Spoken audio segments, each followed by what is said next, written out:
আজকের রেসিপি চাট লাভারদের জন্য। যারা চাট খেতে ভালোবাসেন তাদের এই চাটনিটা কিন্তু বাড়িতে মজুত রাখতেই হবে। হ্যাঁ, তেঁতুলের চাটনি আজকের রেসিপি। তেঁতুলের চাটনি করার জন্য প্রথমেই তেঁতুলটাকে একটু উষ্ণ গরম জলে আধ ঘন্টা মতো ভিজিয়ে রাখবো।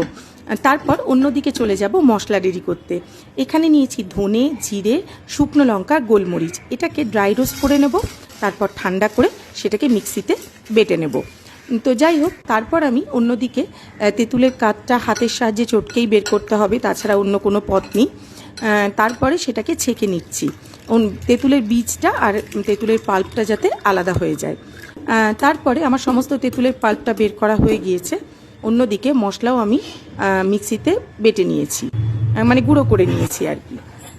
তারপরে আমি কড়াইতে সামান্য সাদা তেল দিয়ে এর মধ্যে দিয়ে দেবো গোটা জিরে আর হিং।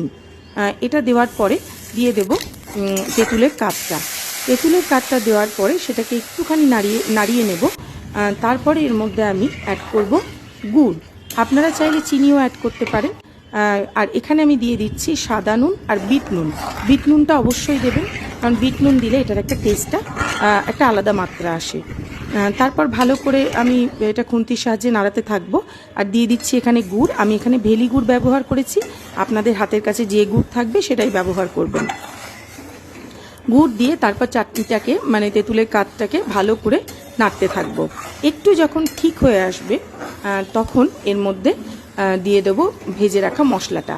তাহলেই কিন্তু তৈরি হয়ে যাবে দুর্দান্ত স্বাদের তেঁতুলের চাটনি, যেটা আপনারা পাপড়ি চাট, আলু চাট, দই বড়া, দহি ভাল্লে, তারপর আর কি বলবো, ফুচকা, এই সমস্ত কিছুতে কিন্তু এই চাটনিটা ব্যবহার করতে পারেন। এমনকি সিঙ্গারা দিয়েও কিন্তু এই চাটনিটা খেতে জাস্ট ফাটাফাটি লাগে। এই একবার ট্রাই করে দেখবেন তো এই তেঁতুলের চাটনিটা।